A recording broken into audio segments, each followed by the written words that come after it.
very good morning, good afternoon, or good evening, depending upon the locations that you are watching. So, before we kick off, let me just introduce myself. My name is Simon, and I'm going to make a series on nitrosamine, and this is going to be the first episode of it. And in this episode, I'm going to cover the basics of nitrosamine, like the root cause, origin, and the how to control these.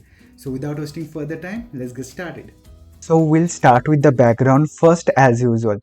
So the story started in June 2018 when FDA for the first time was notified regarding the presence of this nitrosamine in one of the class of drug which is also known as ARB Versatan. So ARB is nothing but angiotensin receptor blocker. It is a class of drug which is basically used to reduce blood pressure and also used for the heart attack. Now, it started with the ARB, but since 2018, in 2019 and 2020, it was found in many other classes. For example, ranitidine, nijatidine, or metformin. Now, the thing is, why this nitrosamine has become a concern?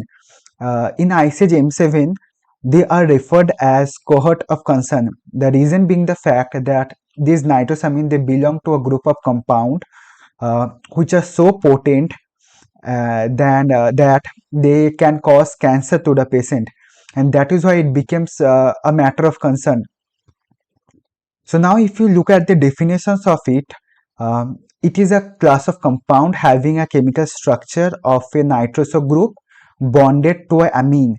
So a nitroso group is nothing but a NO group where nitrogen is attached with oxygen NO, as you can see on the screen, and it is connected with a amine. Okay, so here N R1 R2 is the amine where it is connected with that nitroso group NO.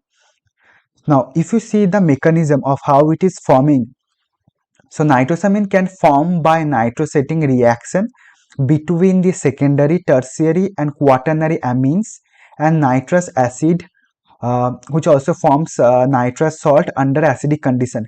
Now, what is a nitrosating reaction? So, a nitrosating reaction is nothing but where a nitrous group is being introduced to the moiety, that is called nitrosating reaction. So, if we talk about the amines, here primary amine, secondary amine, tertiary amine, out of these three amine, secondary, tertiary and quaternary, they are basically susceptible for this nitrosamine formation. So a primary amine is one where there is two hydrogen attached with the nitrogen. A secondary amine is one where the one hydrogen is attached with the nitrogen, and the tertiary amine is one where there is no hydrogen attached with the nitrogen. So I hope there is now no confusion regarding the which one is primary, which one is secondary, and which one is tertiary. Now there are many nitrosating agents. So here I talk about the nitrous acid. So nitrous acid is one of the nitrosating agent. Apart from that, there you can see there sodium nitrate is one of the nitrosating agent. Nitrous acid is one of the nitrosating agent. Nitrous oxide is also one of the nitrosating agent. Similarly, nitrosyl halide or dinitrogen trioxide is also nitrosating reagent. Okay, and this is the reaction that you can see on the screen. Now you might be wondering that why secondary, tertiary, quaternary, why not the primary? The reason being the fact is that the primary nitrosamines they can react with the nitrous acid, but they form very unstable diazonium. Okay, and this diazonium they eventually form convert into a nitrogen gas. So the primary amine they do not form a stable nitrosamine. That is why the primary amines they are not susceptible for the nitrosamine formation. In fact, the secondary, tertiary and quaternary amines they are more prone for this nitrosamine formation. Now, is this nitrosamine only present in the drug product? The answer is no. In fact, it is very much abundant in the nature. For example, you can see that this is being found on the fat, oils, meat, fish, vegetables, drinking water, veterinary medicinal products. So it is everywhere. But the thing is, the level is being controlled by the various and monitored by the various agencies. For example, in case of food, in Europe, it is being maintained by European Food Safety Authority. In case of drinking water, it is being monitored by European Environmental Protection Agency. In case of veterinary, there is a separate guideline for that. in Europe, and they basically control through that. In case of when it comes to medicinal product, FDA, EMA, whether it is Anvisa, Health Canada, or many other regulatory agencies, they have their guideline and authorities which control and monitor this kind of thing.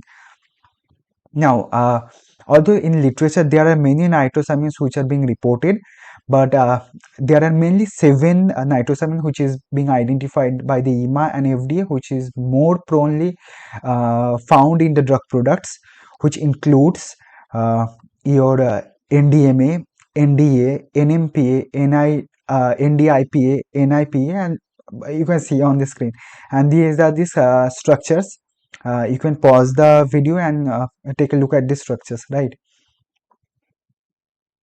Now if you go down, now let's see what are the root cause or from where this nitrosamines they're coming, right? Okay,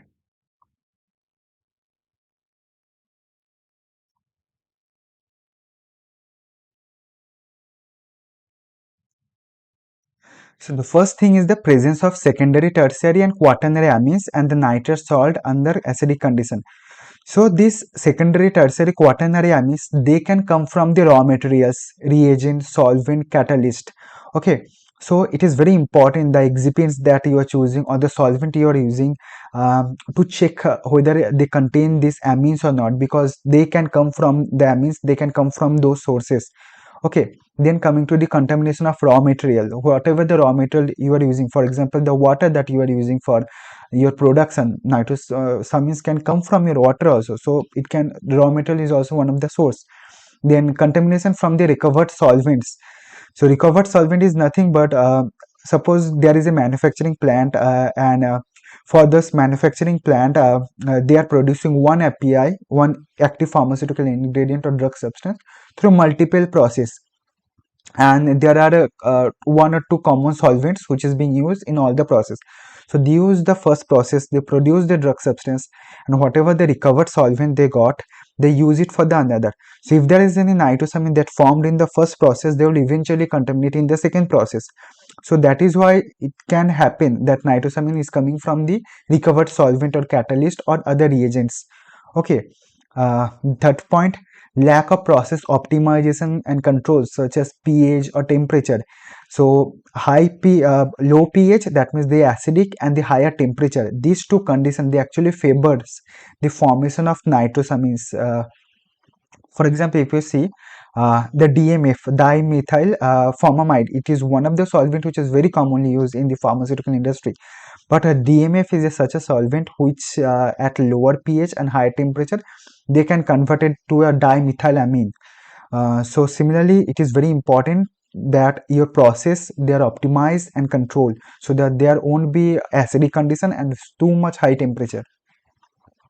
And if you go down, uh, due to printing in the leading foil. So if you see here, whenever there is a blister packaging in there and the aluminum foil is being covered on that, there is a heat seal on. So if you see the foil aluminum, the construction is basically it is having lacquer, then ink, then aluminum foil, then heat seal lacquer. So the below portion is the heat seal. So the thing is, the ink it contains, many a times there is a amine present inside that link. So whenever there is a heat and the aluminum foil it is sticked with the blister in that heat, the amine they converted into a nitrosamine, they got vaporized, and they sealed into that package, blister package, and they trapped into the drug product. And this is how the nitrosamine can come into a drug product.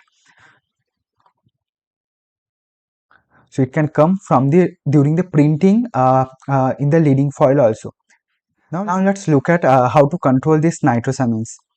So there are multiple ways this can be controlled. For the first, the example is uh, the conduct supply qualification. For example, the vendor. From the vendor that you are taking your raw materials or solvent, the vendor has, it is the responsibility of the vendor to check for those nitrate impurities across their products. So this is very important. For example, the excipients which are very commonly used pharmaceuticals, they are sodium starch glycolate or your cross carbonyl sodium, pre-gelatinized starch, PVP, cross PVP, lactose. So these are the ones which are very commonly used in pharmaceutical drug product, especially OSD. So it is the responsibility of the vendor to check for the nitrite impurities whether they are present in these excipients or not. Then whether the nitrosamine is coming from any cross contamination or not, that also you have to check. And suppose it was found in that product or in the raw material, then it is also the responsibility of the vendor, or it is also very much needed to include them in the specification and control them, right? Now, second is maintain basic and neutral environment. So as nitrosamine can form in acidic environment, if you can use basic or neutral environment for your production of your API or for the manufacture of drug product, that can be an alternative, right? Second, avoid carryover of nitrosating agent or amine to the next step. Third point, avoid elevated temperature because it is also one of the aggregation point. Then avoid nitrosating agent as an impurity. Sometimes what happens that if there is any impurity and amine can itself be a part of that impurity, so you have to avoid that one. For example, sodium azide, uh, sodium nitrate is a known impurity of sodium azide. So similarly, you have to look for it whether any nitrosating agent should not be a part of any impurity, right? Then use validated or controlled process for the recovery of solvent. Then use base rather than any amine. And if you are have to use amine, try to use primary amines to control that. Then avoid nitrocellulose laminated blisters if possible. And also the API manufacturers, they have to check for the water they are using, whether these waters whether they are having the nitrosating agents or nitrosamine below limit, below the acceptance criteria. And that's it. So this is all about the first episode. In the next episode, we are going to see how to calculate this acceptance intake limit for the nitrosamines. What are the regulatory guidelines for this across the globe? For example, for Europe, how it is calculated, for US, how it is calculated, for Brazil, how it is calculated, and so many things. So I hope you like the first episode, and if you like the first episode, please hit the like button, please subscribe and share with your loved ones. See you on the next one.